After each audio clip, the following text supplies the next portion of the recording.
चलिए सबसे पहले आज हम शुरू करने जा रहे हैं अपना YouTube चैनल का फर्स्ट फेस वीडियो। इस फेस वीडियो में हम शुरुआत करेंगे भोलेनाथ जी के नाम से। तो Har Har Mahadev. Welcome to channel on. आज YouTube पर पहला मेरा चैनल है रचित टीचिंग विद लॉजिक। इसमें हम ग्रामर का पहला टॉपिक जो कि टाइम एंड टेंस है वो शुरू करने जा रहे हैं। ठीक है, यस सर। लोग चैनल को सब्सक्राइब कर दीजिए और ज्यादा से ज्यादा फायदा उठाने के लिए प्लीज वीडियो को जरूर देखिए। Okay, yes sir. शेयर भी ज्यादा से ज्यादा करिए। ओके, हम शुरू करने वाले हैं आज क्या टॉपिक का नाम होगा time and tense. Time and tense.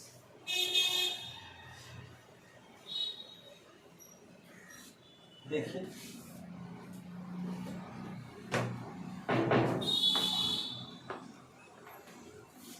ध्यान से देखिएगा, शुरुआत करने जा रहे हैं time and tense.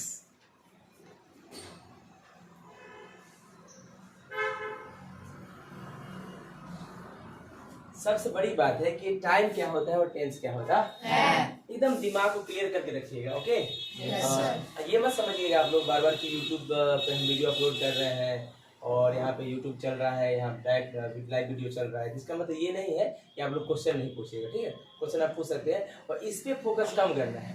Direct normal जो हमारा क्लासरूम था वही सोच के चलना है और फोकस यहाँ करना है। चलिए, आखिर टाइम क्या होता है और टाइम के हिसाब से टेंस क्या होता है इसको देखने जा रहे हैं। ठीक है, सबसे पहले मैंने कहा, ध्यान से देखिएगा, मैंने एक सेंटेंस लिखा।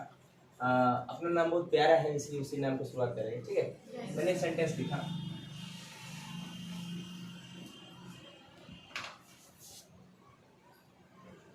रचित प्लीज। वापस एक सेंटेंस लिखा,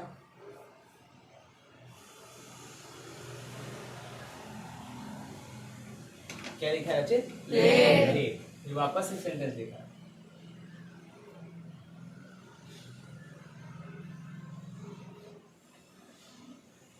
रचित विल प्ले। ये तीन सेंटेंस मैंने यहाँ पे लिखा। कितना लिखा? 3 सेंटेंस। ध्यान से देखो, इस तीनों सेंटेंस में सबसे बड़ी बात है नाम तो फिक्स है। Yes sir.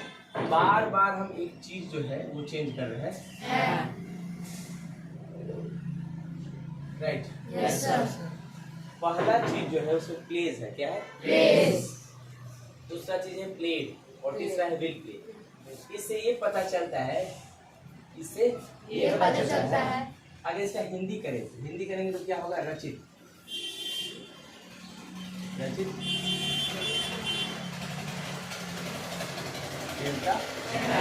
ठीक है, इसका हिंदी करेंगे तो पता चलेगा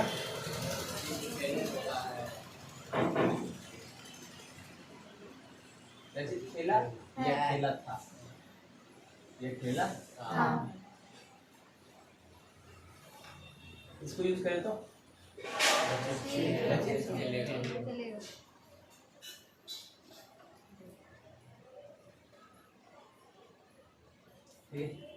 अच्छा, हम तुम तीनों से पूछे, सॉरी तुम सभी से पूछे कि ये जो तीनों सेंटेंस है कौन सा टेंस में, तो बताइए पहला के बारे में बताइए कौन सा टेंस? कौन सा? Present tense. कौन सा? Present tense. सही है? Yes sir. मैंने दूसरा सेंटेंस के बारे में बोला, तुम क्या कहोगे? Past tense. तीसरा सेंटेंस के बारे में बोला तो क्या कहोगे? Future tense. अच्छा, एक चीज बताओ, कैसे अपने आप को कैसे बता दिए कि प्रेजेंट में है, पास्ट में, फ्यूचर में? एक शब्द, एक वर्ड, प्लीज, प्लेड और ठीक है। मतलब रचित तो नाम फिक्स है, बस एक ऐसा शब्द है, उस शब्द में बदलाव करते गए हमको ये पता चलता गया कि सेंटेंस प्रेजेंट में है, पास्ट में है या फ्यूचर में है। वो सब कौन सा? प्ले। प्ले में जब एस लगा दिए तो प्रेजेंट को बता दिया, ईडी लगा दिए तो पास्ट को बता दिया, विल प्ले लगा दिए तो फ्यूचर को बता दिया। राइट, क्या पता चला? इसका मतलब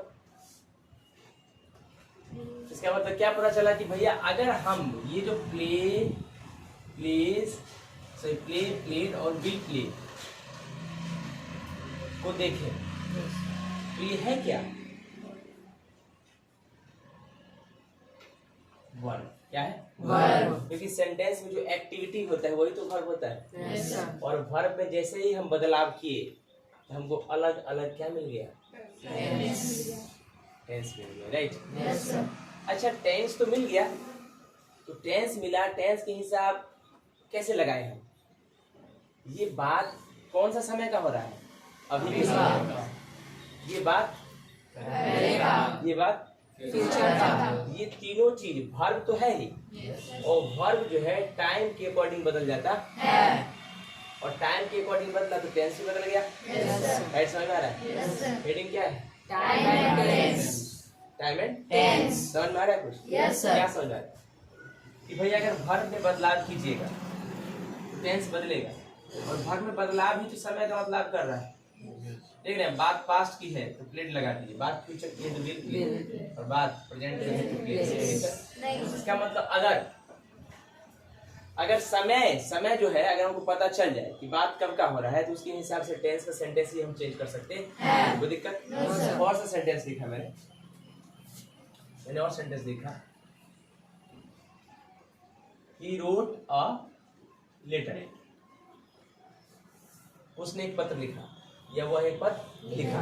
ओके, इसमें रोट जो है वर्ब का सेकंड फॉर्म है, तो बात पता चल गया कि कौन सा टेंस है। कोई दिक्कत है? No sir. मैंने और सेंटेंस लिखा, आई प्ले, तो समझ में आ गया कौन सा टेंस है? प्रेजेंट टेंस है। Yes sir. क्यों? वर्ब का फर्स्ट फॉर्म है। Yes sir. कोई दिक्कत? No sir. यानी वर्ब के बदलाव की वजह से टेंस में बदलाव हो जाता है, राइट? Yes sir. समझ में आ रहा है ना? Yes sir. दिक्कत? No sir. अच्छा, अगर तुमको बात करें यहाँ पर तो देख रहे हो, प्लेज, प्लेड, विल प्ले, है ना? रोड, प्ले, मतलब सारा खेल इसी का है। आई का कोई खेल नहीं है। रचित का कोई खेल नहीं है। सारा खेल कहीं ना कहीं किसका होता है? वर्ब। वर्ब। और हम वर्ब पहले ही पढ़ के आ चुके हैं, राइट? यानी अगर हम टेंस पढ़ना चाहते हैं बेहतर तरीका से और वर्ब ना पढ़े तो काम बनेगा नहीं। तो आखिर तुमको वर्ब क्यों पढ़ाया गया था? पहले समझ में आ गया होगा यस सर। कि हम बदलाव कर सके। उसके बाद वर्ब का हम फॉर्म भी बहुत सारा देखें, first form, second form, third form, fourth form और फिफ्थ फॉर्म। ठीक है? Yes, कोई sir. दिक्कत? सबको देख के आए हैं? कोई दिक्कत है ना? No sir. चल भेजा दे। Yes sir.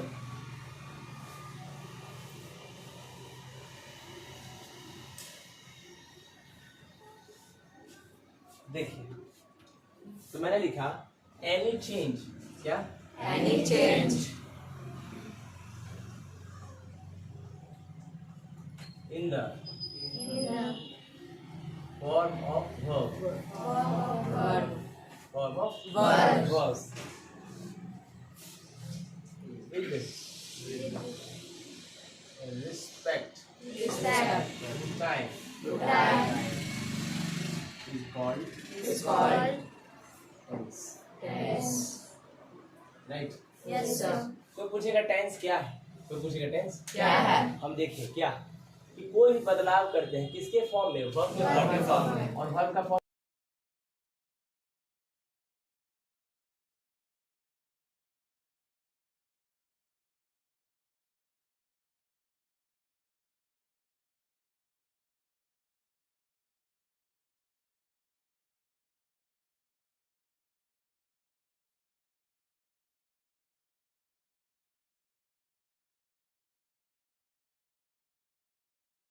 किस बदलाव किए? फॉर्म में बदलाव किए, लेकिन किसको मान के? समय समय को को मान। मान। तो समय के रिस्पेक्ट में वर्ब के फॉर्म में बदलाव किए कहलाया टेंस। राइट? Yes sir. कोई दिक्कत? No sir. मतलब एक चीज तो फिक्स्ड है, तुम लोग इतना इंटेलिजेंट हो चुके हो, एक चीज तो फिक्स्ड है कि कोई भी सेंटेंस दे तो पकड़ लो कौन सा टेंस है। Yes sir. ये बात फिक्स है कि नहीं? Yes sir. मतलब तुम लोग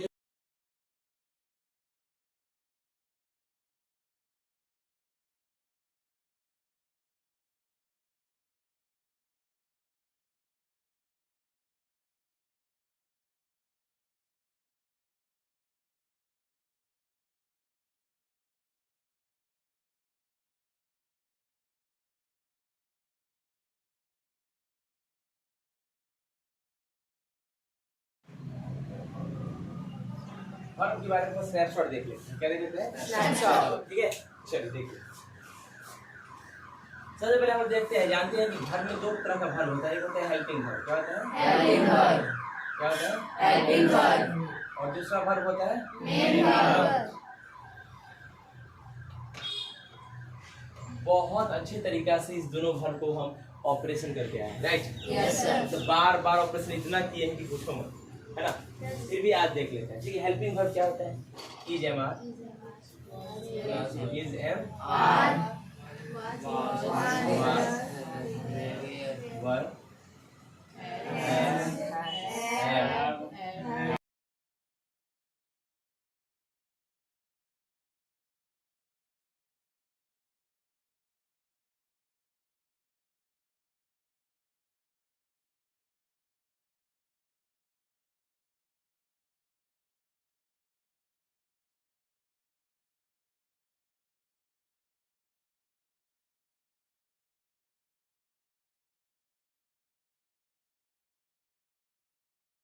कहते हैं। You can put memorise transfer इसको मॉडल एलरेडी दी है। ये वर्ब के चैप्टर में एनालिसिस किया गया है, तो आगे जब पढ़ेंगे तो और बेहतर बताएंगे, ठीक है ना? तो अभी तो इतना जानते हैं ये वर्ब होता है। और मेन वर्ब क्या होता है? अच्छा ये बताओ, हेल्पिंग वर्ब में कुछ ऐसा वर्ब भी होता है जो मेन वर्ब का काम करता है, लेकिन वो जब आएगा तो स्टेट बताएगा। एग्जांपल, मैंने एक सेंटेंस लिखा,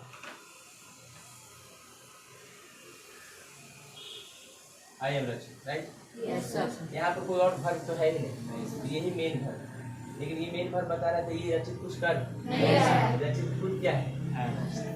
रचित खुद इंसान है, भाई इंसान है। तो रचित का स्टेट बता रहा है कि रचित क्या है? रचित मैं क्या हूँ? रचित हूँ। क्या हूँ? मैं क्या हूँ? रचित हूँ। तो आई का स्टेट बता रहा है, राइट? Yes sir। उसी प्रकार लिखा, he is a doctor, he is a Doctor। is क्या है? Main Main verb। ठीक है। Yes sir। तो कभी कभी ये जो मेन वर्ब है, सॉरी हेल्पिंग वर्ब है, वो मेन वर्ब का भी काम कर देता है। लेकिन जब ये मेन वर्ब का काम करे तो स्टेट बताने का काम करता है। कोई दिक्कत? कोई समस्या? No sir। अच्छा, तो एक चीज फिक्स है ना कि ये सब तो बोल सकते हैं कि भाई तुम मेन वर्ब भी बन सकते हो।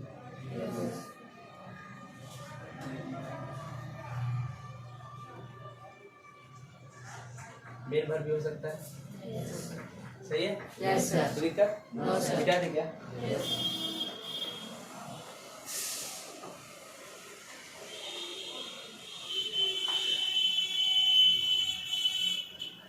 अभी जो हम वर्ब में देखें, वर्ब में देखें क्या? कैन, कुड, मे, ये सब जितना होता है इसको मॉडल्स कहते हैं। क्या कहते हैं? Models। है ना?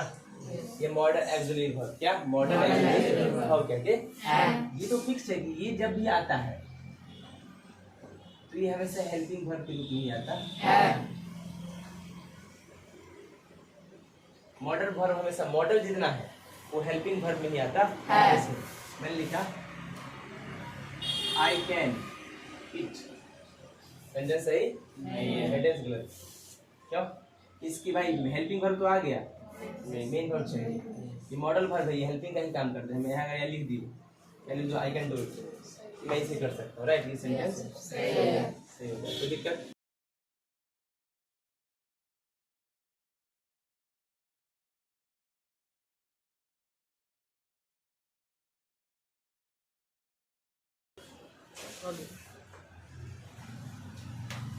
हेल्पिंग वर्ब जो होता है, हेल्पिंग वर्ब, क्या इसके बिना सेंटेंस बन सकता है? Yes sir। कोई दिक्कत? No sir। मतलब ये जरूरी नहीं है, सेंटेंस में जरूरी नहीं है। इसके बिना भी सेंटेंस बन सकता है। लेकिन जैसे ही मैं मेन वर्ब की बात करूं, किसकी बात करूं? Main verb। तो इसके बिना सेंटेंस में नहीं बन सकता है। काम नहीं चलेगा, ठीक है? Yes sir। एग्जाम्पल मैंने लिखा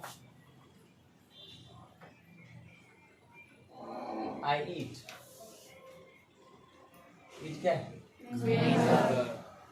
ये सेंटेंस सही भी है Yes sir। और मेन वर्ब के बिना काम तो चलता नहीं है। लेकिन अगर मैंने लिखा आई एम फुल स्टॉप, क्या आई एम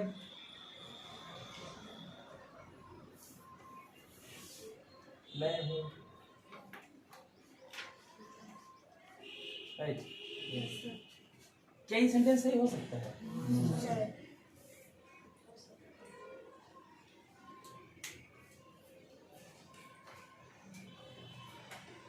नहीं, इतना पर क्या सेंटेंस सही होता है? स्पोकन इंग्लिश में, इनफॉर्मल इंग्लिश में ये सही हो सकता है। कैसे?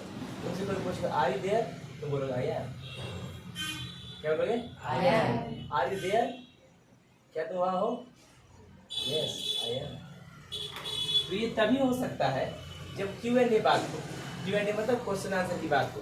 कोई क्वेश्चन पूछे हम जवाब नहीं बोल सकते, ग्रामर भी क्यों? क्योंकि भाई एम जो है वो हेल्पिंग वर्ब है।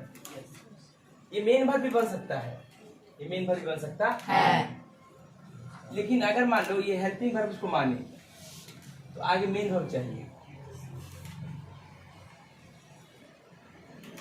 आई एम गोइंग देयर, मैं वहां जा रहा हूँ, राइट। अगर इसी को मेन वर्ब मान लो,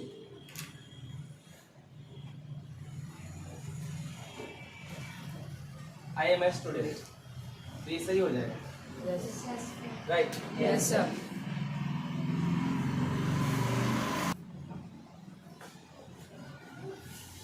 क्या रे? Yes sir. देखिए, अगर बात करें मीनिंग की, किसकी? मीनिंग।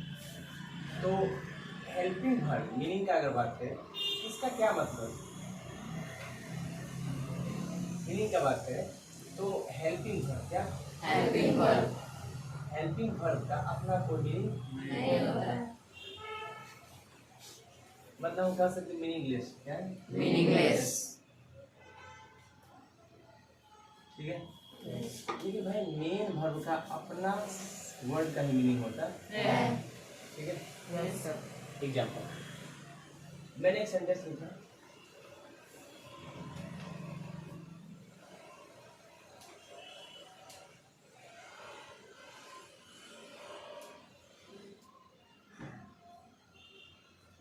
रचित is writing with a pen. Writing का मतलब लिखना होता है ना? Yes, sir. कौन सा वर्ब? एक्टिविटी यही हो रहा है। Yes sir. लेकिन इज का मतलब बताओ क्या है? हेल्पिंग वर्ब है, इसका मीनिंग कुछ आ रहा है? No sir. क्यों मीनिंग नहीं आ रहा है? क्योंकि हेल्पिंग हो रहा है, हेल्पिंग होने का मीनिंग कुछ होता नहीं है। सबसे पहले मन में प्रश्न उठा कि तो सर इज क्या आया, क्यों आया इज? कुछ तो बात होगा। बस इज ये बता रहा है कि सेंटेंस जो है प्रेजेंट में कंटिन्यूअस है। इज क्या बता रहा है? प्रेजेंट में कंटिन्यूअस। अगर यहाँ पे रचित की जगह इज की जगह वाज हो जाता है,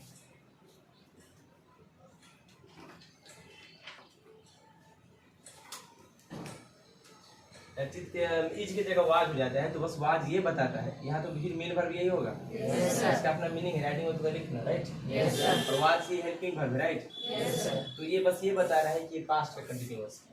तो दिमाग में अगर ये आए कि इज क्या बता रहा है? प्रेजेंट का कंटिन्यूअस, प्रेजेंट का Continuous. और आवाज क्या बता रहा है? पास्ट का कंटिन्यूअस टेंस। राइट। हम लोगों ने देखा कि Rachit was writing with a pen, यानी जो भी काम है मेन वर्ब का है और मेन वर्ब का ही मीनिंग होता है। हेल्पिंग वर्ब का मीनिंग नहीं होता है। राइट। Yes, तो sir. देखो, No, sir. Yes, sir.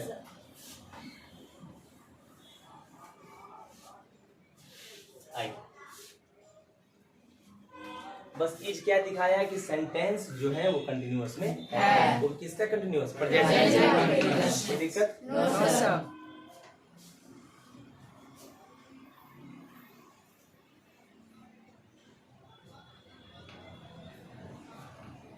मैंने सेंटेंस लिखा,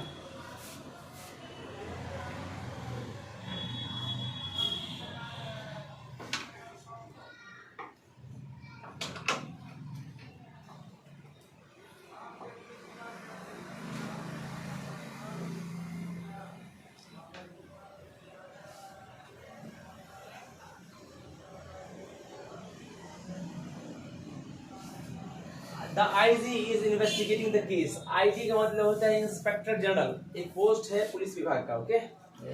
तो कौन केस को देख रहा है? आईजी। यहाँ पे इज देख रहे हो, वहाँ इन्वेस्टिगेटिंग मतलब होता है पता लगाना। क्या होता है? पता लगाना। जांच पड़ताल करना। इन्वेस्टिगेटिंग मेन वर्ब हुआ। Yes sir. क्या हो गया? Helping verb. बस इसका कोई मीनिंग है क्या? No sir. मीनिंग किसका है? इन्वेस्टिगेटिंग यानी मेन वर्ब। इज बस क्या बता रही है सेंटेंस? राइट? Yes sir. आगे देखिए, एक और सेंटेंस सीखा। मेरा नाम बहुत खूबसूरत है।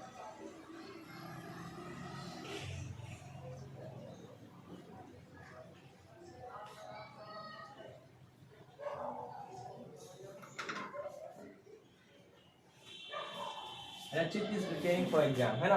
Yes sir. प्रिपेयरिंग क्या है?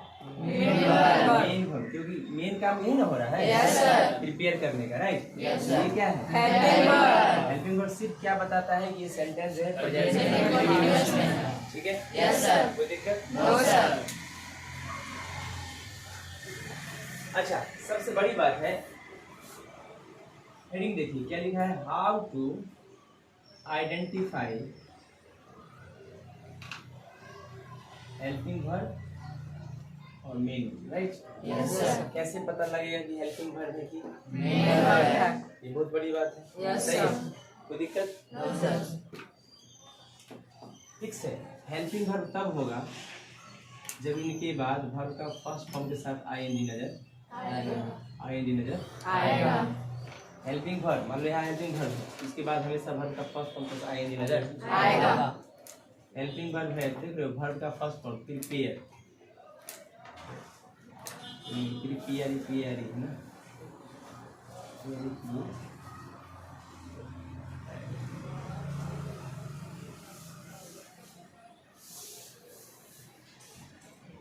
है ना? प्रिपेयर होता है क्या? गिवन, और उसमें क्या लग गया? आईएनजी। तो हेल्पिंग वर्ब ये हो गया। Yes sir. ये हेल्पिंग वर्ब, उसके आगे क्या दिखेगा? वर्ब का फर्स्ट First फॉर्म। ING। कोई दिक्कत? No sir. तकलीफ? No sir. कोई हिम्मत कर रहा है? कोई हिम्मत कर रहा है? कोई हिम्मत कर रहा है बोर्ड पर आने का?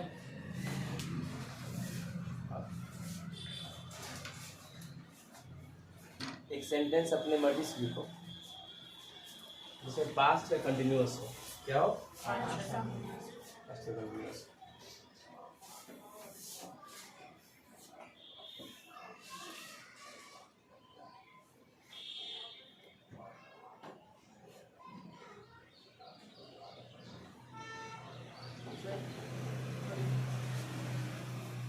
He was eating एक आम खा लो यार। He was eating mango. तो ये बच्चा ने कहा कि ये जो वाज है वो भी हेल्पिंग वर्ब है, yes sir. Right?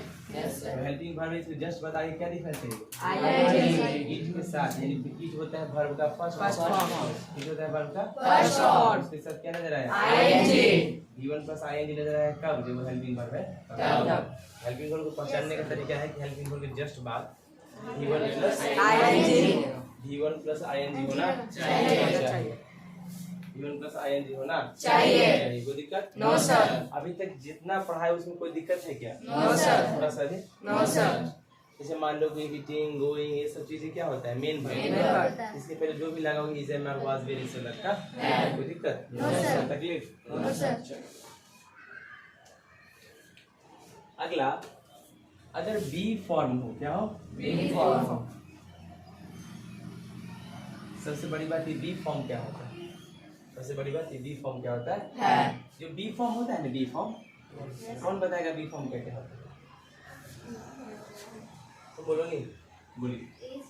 Is am are was will has have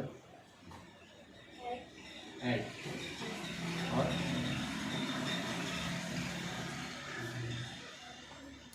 और बोलो कोई? बिन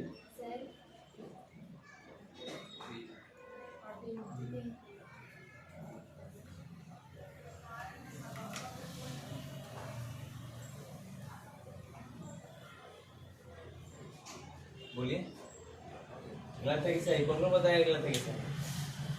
बोलो। बिल्कुल गलत भी है।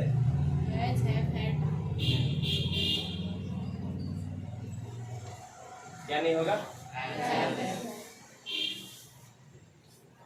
हैज हैव हैड ये प्रेजेंट है, ये पास्ट है और ये कंटिन्यूअस फॉर्म ही लिखता है, राइट। तो बी के अंदर ये सब छुपा रहता है। तो जब बी फॉर्म और उसके साथ वर्ब का थर्ड फॉर्म हो,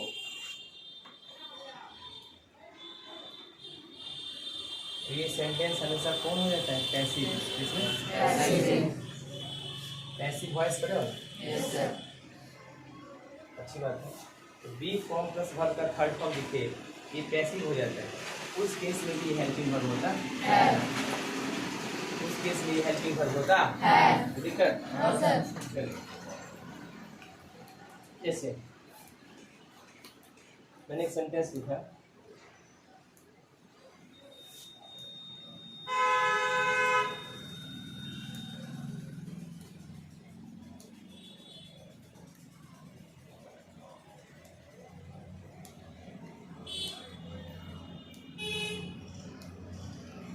The boy is asked. The boy is Asked. क्योंकि बी फॉर्म है यस सर। और इसके बाद ये वर्ब का थर्ड फॉर्म दिख रहा है। Yes sir. ये बी प्लस वर्ब का थर्ड फॉर्म हो गया। Yes sir. यानी ये sentence passive voice passive voice यानी पैसिव सेंटेंस है। क्या है? Passive sentence. तो यहाँ भी कैसा ट्रीट करता है? बोलो। हेल्पिंग वर्ब में ट्रीट करता है। वो दिक्कत? No sir. देख लो ना, ये इज हेल्पिंग वर्ब में ट्रीट कर रहा है। Yes sir. Be form plus be की हेल्पिंग वर्ब में ट्रीट करेगा, है ना? Yes sir. हेल्पिंग वर्ब आ गया ना? Yes, sir. ये तो वर्ब का थर्ड फॉर्म है। Yes sir. ये तो एक्टिविटी है मेन, लेकिन बी के साथ वर्ब का थर्ड फॉर्म पैसिव में हेल्पिंग वर्ब में ट्रीट करता है। मतलब ये हम बताना चाह रहे हैं कि अगर यहाँ आईएनजी ना भी हो तो सेंटेंस पैसिव में होगा। सबसे बड़ी बात ये पैसिव सेंटेंस क्या होता है? पैसिव सेंटेंस एक ऐसा सेंटेंस होता है जिसमें the boy is asked, boy कुछ काम नहीं कर रहा है, बॉय को ही पूछा गया है। बॉय को ही पूछा गया है, बॉय ने पूछा है, बॉय को ही पूछा गया है। यानी उल्टा काम हो जाता है और सब्जेक्ट के ऊपर, है ना? जब सब्जेक्ट कोई काम करे तो उसको बोलते हैं एक्टिव सेंटेंस। रचित इज प्रिपेयरिंग फॉर एग्जाम, से रचित सब्जेक्ट है, वही कुछ काम कर रहा है। रचित प्रिपेयर करने का काम कर रहा है, राइट? लेकिन यहाँ बॉय जो है वो कुछ कर नहीं रहा है, बॉय के ऊपर ही काम हो जाए, बॉय से ही पूछा जा रहा है। मतलब द बॉय इज आस्क्ड मतलब होता है लड़का से पूछा गया है, लड़का से पूछा गया है। लड़का कुछ पूछा नहीं है, लड़का से पूछा गया है। सेंटेंस पैसिव हो गया, ये सेंटेंस एक्टिव है। तो क्या होगा? एक्टिव है। मेरी का समझ आ गया? यहाँ पर जो बी फॉर्म में ये बी इज दिख रहा है, ये भी हेल्पिंग वर्ब ट्रीट करेगा कि आगे वर्ब का थर्ड फॉर्म ये तो मेन वर्ब भी होता है। समझ आया? ये स्ट्रक्चर भी हेल्पिंग वर्ब को ट्रीट कराता है। कोई दिक्कत? No sir. कोई समस्या? No sir.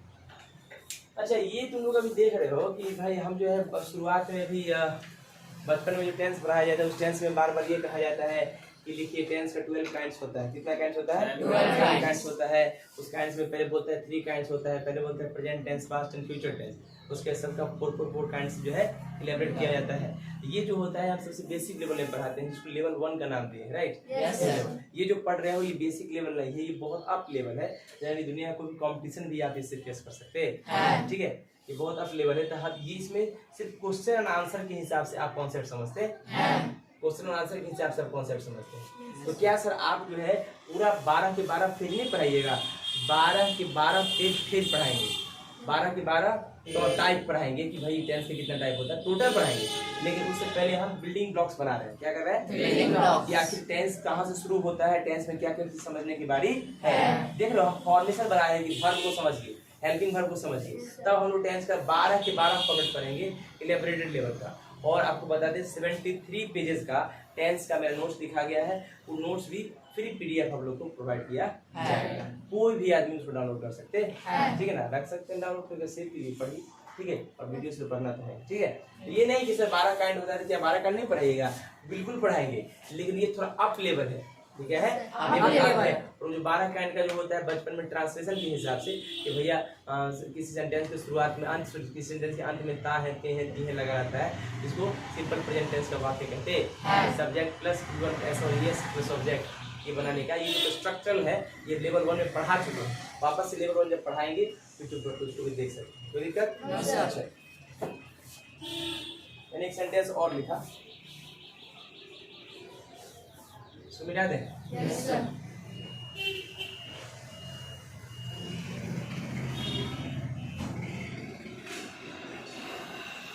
देखिए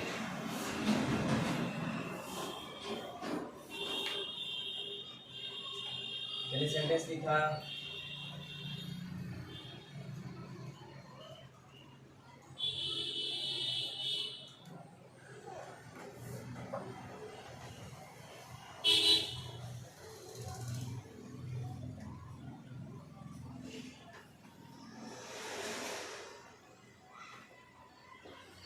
the tower was destroyed. Tower कुछ नहीं किया है, डिस्ट्रॉय मतलब होता है बर्बाद कर लेना, और ईडी लग जाता है, वर्ब का थर्ड फॉर्म हो जाता है। ये क्या दिख रहा है? Be form. ये बी फॉर्म है क्योंकि ये वॉज है, और बी प्लस वर्ब का थर्ड फॉर्म है। तो यहाँ पर जो है ये भी हेल्पिंग कर रहा है। दिक्कत यहाँ पर टावर कुछ नहीं किया है, टावरे को गिरा दिया गया है। डिस्ट्रॉय मतलब टावर को बर्बाद कर दिया गया है ना, ध्वस्त कर दिया गया। ठीक है, दिक्कत।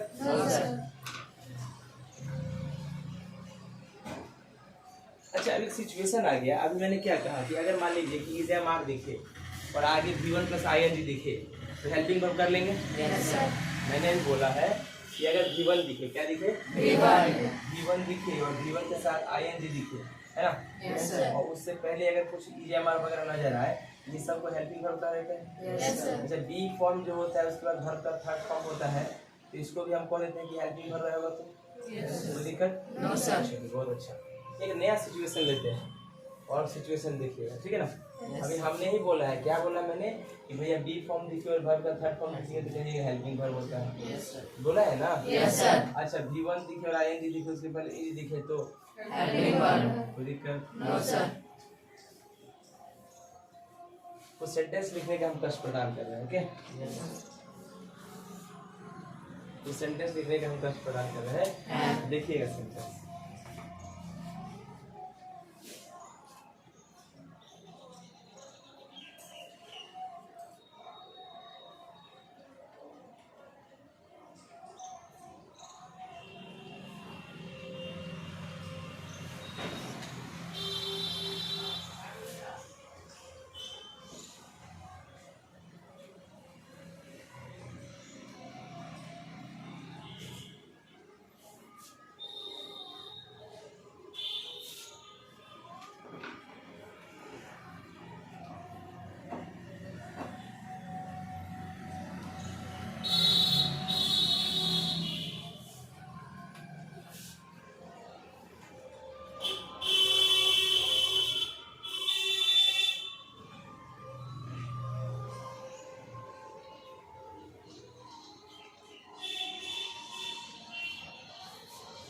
मैंने यहाँ पर 4 सेंटेंस लिखा। क्या इस चारों सेंटेंस में आप देखिए, बताना पड़ेगा कि was is क्या। बोलिए।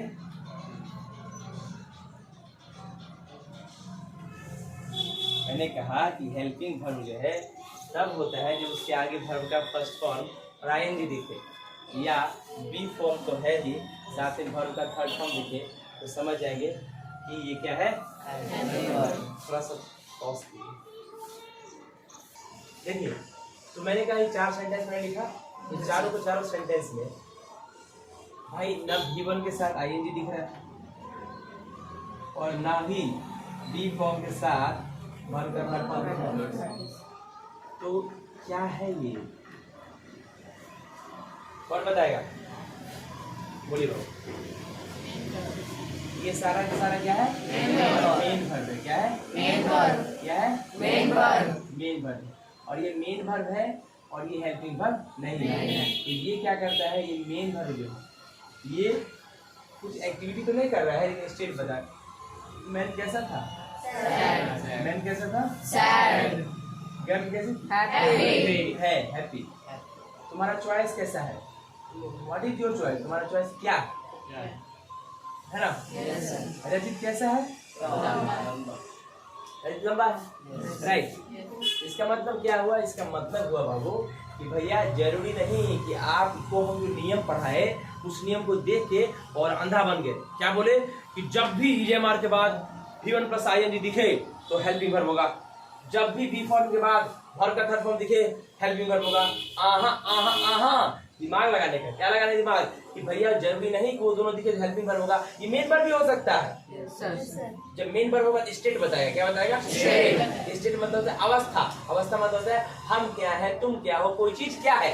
एग्जाम्पल, लड़का द मैन कुछ कर नहीं रहा है, वो खुद सैड था, उदास था। ऐसा नहीं कि उदास होता है, उदास को रहना, ऐसा कुछ होता नहीं, उदास कुछ नहीं होता, ठीक ना। मतलब वो लड़का खुद उदास था, उसका स्टेट है, उसका अवस्था है, कोई दिक्कत। तो याद रखिए बार बार हम सिर्फ ये नहीं कि सिर्फ ये कि मतलब सर बोल दिए नियम, तो इसी नियम को फॉलो करेंगे। ब्रेन क्या इज एवरीथिंग। आपका कंसेप्ट महान है। क्या कंसेप्ट ही सब कुछ है बाबू। तो 3 तरह के सेंटेंसेस देख लिए, सिर्फ इजमार से ही देख लिए। क्या क्या देखे भैया? क्या क्या देखे? शायद हाफ आवर का वीडियो हो गया क्या? हाफ आवर का? Yes sir. इसको बंद कीजिए। वही वीडियो स्टार्ट हो गया। सुनिए ध्यान से। V1 दिखे, ING दिखे, उससे पहले इसे बार बार कुछ दिखे, ये क्या होगा? सही है? Yes sir. ये प्रेजेंट है, वाज रहेगा तो पास, ठीक है? Yes sir. अगर बी फॉर्म दिखे उसके साथ वर्ब का थर्ड फॉर्म दिखे तो भी हेल्पिंग हो, राइट? Yes sir. अगर सिर्फ इज दिखे उसके बाद ये दोनों में से कोई दिखे तो ये स्टेट बताएगा और ये खुद हो जाएगा मेन वर्ब। कितना आसान नियम है। वापस से देखिए, एक और जादू होगा। मैंने एक सेंटेंस लिखा, मैंने एक सेंटेंस देखिएगा ध्यान से। सेंटेंस क्या लिखा?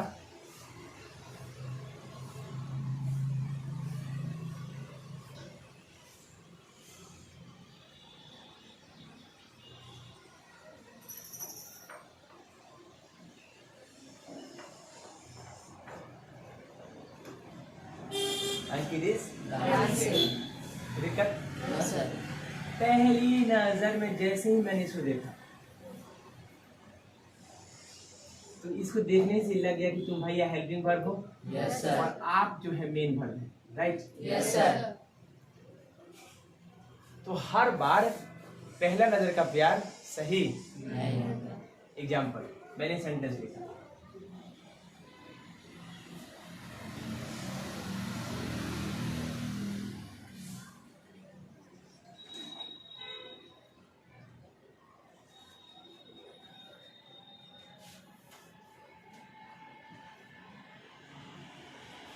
यहाँ पर क्या था? हेल्पिंग वर्ब था। Yes sir. और यहाँ पे क्या है? Main verb. ये बताइए क्या है हेल्पिंग वर्ब, मेन वर्ब? अच्छा, हेल्पिंग वर्ब कौन कौन बता रहा है? हाथ खड़ा करो।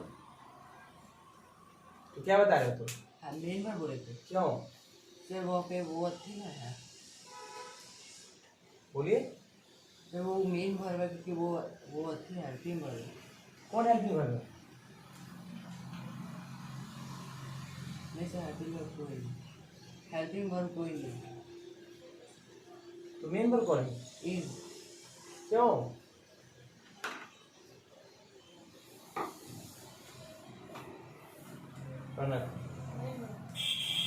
Main verb is.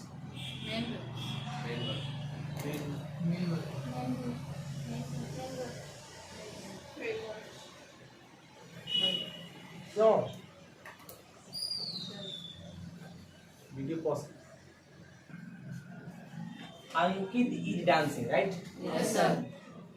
डांसिंग का काम मेन काम है नाचने का, तो इज यानी अंकित का मेन काम क्या है? नाचने का। अंकित का मेन काम नाचने का है।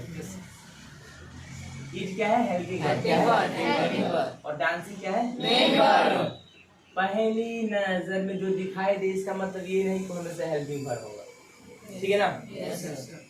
यहाँ पे इज जो है मेन वर्ब है। क्या है? Main verb. पूछो क्यों? क्यों? क्योंकि इंटरेस्टिंग एडजेक्टिव है। क्या है? एडजेक्टिव। देखिए, रचित इज इंटरेस्टिंग का मतलब होता है रचित कुछ कर नहीं रहा है, रचित खुद इंटरेस्टिंग है, रचित रुचिकर है, अच्छा है, राइट? तो ये बात कंप्लीट कर रहा है इसको। रचित क्या है? इंटरेस्टिंग। तो ये मेन वर्ब है और मेन वर्ब का ये स्टेट बताने का काम कर रहा है। क्या बता रहा है? स्टेट। एडजेक्टिव से स्टेट पता चल रहा है। ये कंप्लीट करने का सेंटेंस कंप्लीट कर रहा है। क्या कर रहा है? कंप्लीट। तो देख के सिर्फ ये नहीं कह देंगे कि हेल्पिंग वर्ब है मेन वर्ब, राइट? तो यहाँ पर कोई एक्टिविटी नहीं कर, इंटरेस्टिंग कोई एक्टिविटी नहीं होता है, इंसान खुद इंटरेस्टिंग होता है या कोई चीज इंटरेस्टिंग होता है। कोई चीज इंटरेस्टिंग नहीं करता है, वो इंटरेस्टिंग करता है। ऐसा कुछ कोई एक्टिविटी वो नहीं है कि एडजेक्टिव है, क्वालिटी है, किस तरह से इंटरेस्टिंग, राइट? कोई दिक्कत? तो क्या है इसका मतलब समझ आ गया? तो यहाँ मेन वर्ब है और ये स्टेट बता रहा है। ये स्टेट बताने का काम कौन कर रहा है? एडजेक्टिव। ठीक है? तो यहाँ पर ये मेन वर्ब क्यों हो गया? आगे एडजेक्टिव है और ये मेन वर्ब जो है यहाँ पर ये बता रहा है कि इसका रचित का स्टेट कैसा, जो कि हम पहले ही बता चुके। लेकिन तुम लोग का दिमाग तो काम करता नहीं है। तुमने देखा क्या इंटरेस्टिंग, V1 के साथ ING लगा है, पक्का इस क्या होगा? हेल्पिंग वर्ब, ये पक्का मेन वर्ब होगा। अब जब हम पूछे तो जो बच्चा मेन वर्ब बोला उसको पहले से हम पढ़ा चुके थे, जानकारी था। और तुम लोग को अगर नहीं जानकारी था, इसका मतलब तुम लोगों ने क्या किया? जो ये बोला उसी को कॉपी कर दिया। नहीं, सीखने का मतलब है हम गलती को स्वीकार करेंगे, मानेंगे, क्या कमी रह गया देखो सुधार करेंगे, फिर पूछेंगे सर से कि सर क्या, या नहीं पूछेंगे तो सर खुद बताएंगे। लेकिन गलत नहीं बोलने का। क्या गलत नहीं बोलने का मतलब कि सब बोला तो उसके हिसाब से चलेगा, अपना अपना ओपिनियन रखने का कि सर हम ये सोच रहे हैं, क्या ये सही है, क्या ये गलत है। ऐसा सही गलत का हम लोग फैसला करेंगे। ये नहीं कि वो जो बोले बोल देंगे। सही है? और इस वीडियो को बार बार देखिए। ओके, समझ में आ गया? तो सिर्फ देख के नहीं कह देंगे कि 4 पार्ट। पहला पार्ट, V1 के साथ ING दिखे तो इज वगैरह क्या होता है? बी फॉर्म के साथ भी का थर्ड फॉर्म दिखे तो भी वो पैसिव सेंटेंस होगा, हेल्पिंग वर्ब। कभी कभी ये दोनों ना दिखे तो स्टेट बताता। कभी कभी V1 के साथ ING दिख जाए तब भी नहीं समझेंगे कि वो हेल्पिंग वर्ब है। समझ में बात को? तो चारों के चारों अद्भुत गेम था आप लोग के लिए। समझ में आ रहा है? बैंगन का स्मेल आ रहा है, बैंगन और चोखा हो जाता ना, और उसके बाद लिट्टी, मजा आ जाता। चलिए, मैंने एक और सेंटेंस लिखा।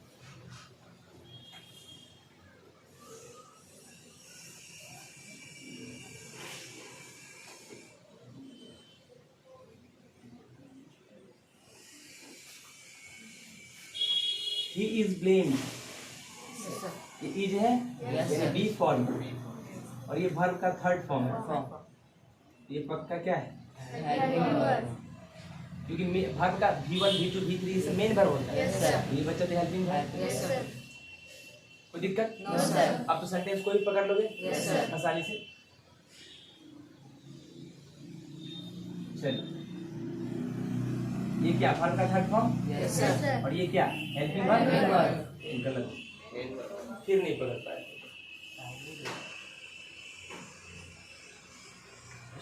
अब नया कंसेप्ट, ये मेन वर्ब नहीं है, ये मेन वर्ब भी है,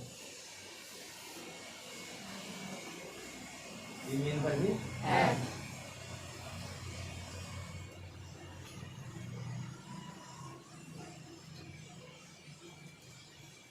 क्या है? Main verb. मतलब यहाँ पर हम बोल दिए तो दिमाग खोल लेना चाहिए है ना? क्यों? क्योंकि यहाँ पर तुमको ईडी दिख गया ना, तो तुमको लगा कि वर्ब का थर्ड फॉर्म है और ये हेल्पिंग वर्ब हो गया, क्योंकि बी फॉर्म प्लस वर्ब का थर्ड फॉर्म हेल्पिंग वर्ब हो जाता है। ऐसा नहीं है। देखो, रचित कुछ कर नहीं रहा है, रचित खुद टायर्ड है, थक गया। तो ये जो है इज क्या हो गया? Main verb. और ये थकने वाला चीज क्वालिटी है रचित का, ये एडजेक्टिव है, एडजेक्टिव, राइट? नजर खोल के रखो, नजर खोल के रखो। समझ में आ रहा है? नजर खोल के रखो, यानी शब्द का ही खेल है। तुमको शब्द ऐसा ऐसा दे देगा, शब्द ऐसा ऐसा दे देगा कि उस शब्द में ही आप फंस के रह जाइएगा, राइट? मतलब हर बार आप चाहते हैं अगर कि तुरंत पकड़ ले हेल्पिंग वर्ब मेन वर्ब को, तो आपको एक चीज तो दिमाग में रखना पड़ेगा कि हमको ये देखना पड़ेगा कि एक्टिविटी हो रहा है कि नहीं। एक्टिविटी होगा तभी मेन वर्ब होगा। अगर मेन वर्ब होगा तो उससे पहले जो ईएमआर दिखेगा तभी हेल्पिंग वर्ब होगा। अगर एक्टिविटी ना हो, सब्जेक्ट ही कुछ कर रहा हो या सब्जेक्ट कुछ ना करे, सब्जेक्ट का स्टेट पता चल रहा हो, चाहे वो ING से चल रहा होगा चाहे ED से चल रहा होगा, तो उस केस में ईज वगैरह मेन वर्ब हो जाता है, इज वगैरह मेन वर्ब हो जाता है। हो जाता है। समझ में आया? Yes sir.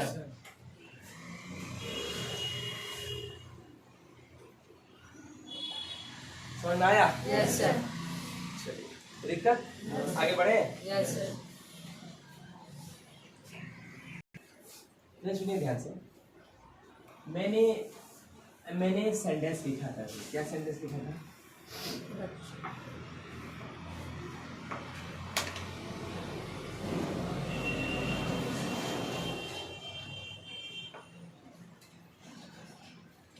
इंटरेस्टिंग।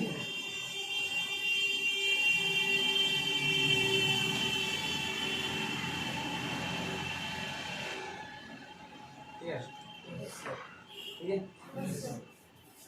सिर्फ V1 प्लस ING देख के हम ये नहीं कह देंगे कि ये क्या है,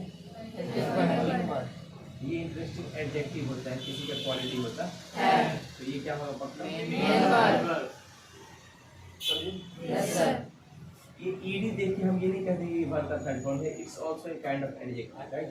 यस सर। ये पता क्या होगा? Main verb. लेकिन इसको एडजेक्टिव तो बोलते ही है, साथ में ग्रामर के भाषा में इसको नया नाम ही दिया गया है। कौन बताइएगा? बोलिए। और बताइए क्या? Participles.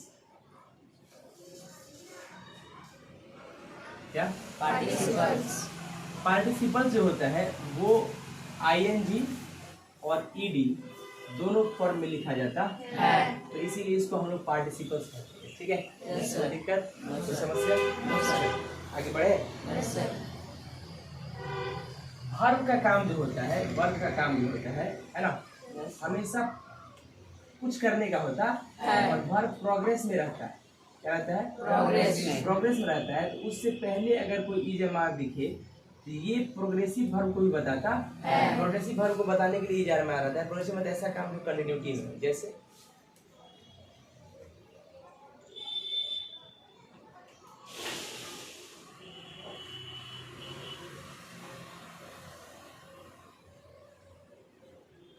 Rashid is writing on the board. तो ये जो वर्ब है ये प्रोग्रेसिव है। Yes, काम sir. जो है लिखने का लगातार हो रहा है, राइट? Yes, sir. ये मेन वर्ब है। तो ये क्या है? Active verb. यहाँ तो समझ में आ गया? Yes sir. कोई दिक्कत? No sir. आगे बढ़े। Yes sir. सिर्फ देखिए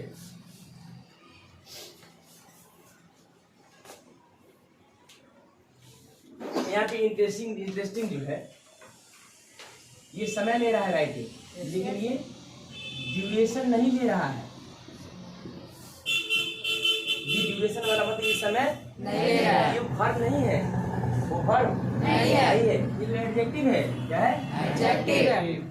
तो ये नहीं कह देंगे कि ING देखने से ड्यूरेशन ले रहा है, राइट? Yes sir. वर्ब जो एक्टिविटी करे, कंटिन्यूटी चले, उसकी थोड़ा कहेंगे कि ड्यूरेटिव वर्ब है, ड्यूरेशन ले रहा है। तो दिक्कत? No sir.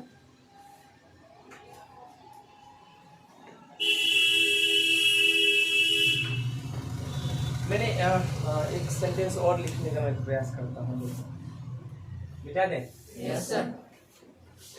तो पार्टिसिपल जो है ED में भी और ING में ING भी लिखा जाता है। कोई दिक्कत? No sir. चल देखिएगा ध्यान से। अगर कोई वर्क ना होकर काम ना हो, क्या ना हो? काम ना हो। काम ना हो। लेकिन उसके साथ ING लगा रहे, वो एक्टिविटी नहीं है, ING लगा रहे तो वो एडजेक्टिव होता है, राइट? Yes sir. कोई दिक्कत? No sir. कोई दिक्कत? No sir. अगर वो एडजेक्टिव होगा तो बात हमेशा क्वालिटी की करेगा। बात हमेशा क्वालिटी की करें। वर्क ना हो, ING दिखे तो एडजेक्टिव रहेगा, और एडजेक्टिव है तो क्या दिखाएगा? क्वालिटी। तो अब कह सकते हैं कि हम लोग एडजेक्टिव जो है, जनरली एडजेक्टिव जो है वो हमेशा क्वालिटी बताने के लिए ही आता है। एडजेक्टिव क्वालिटी बताता है किसका? या तो नाउन का या प्रोनाउन। ठीक है? Yes sir. तो पता है तुमको, जब एडजेक्टिव पढ़ोगे तो उसमें एडजेक्टिव और क्वालिटी नाम का एक टाइप भी होता है। ठीक है? Yes sir. बहुत सारे टाइप्स में एक टाइप एडजेक्टिव और क्वालिटी भी होता है। तो दिक्कत? No sir. अगर मान लीजिए कि बी फॉर्म दिखे, क्या दिखे? Be form. क्या लिखे? Be form. और आगे वर्ब का थर्ड फॉर्म लिखे, और ये थर्ड फॉर्म, ये थर्ड फॉर्म। क्वालिटी ना हो तो पक्का वर्क ही होगा। Yes sir. अगर वर्क होगा तो एक्टिविटी दिखाएगा, यस सर।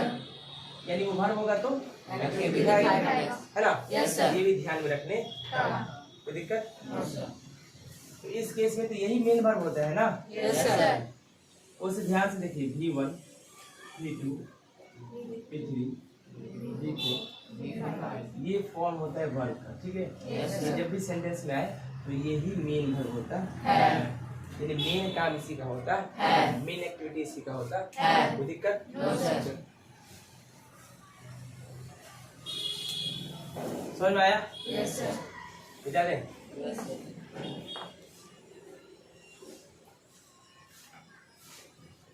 देखिए आगे का हेडिंग है, वो आगे बढ़ रहा है।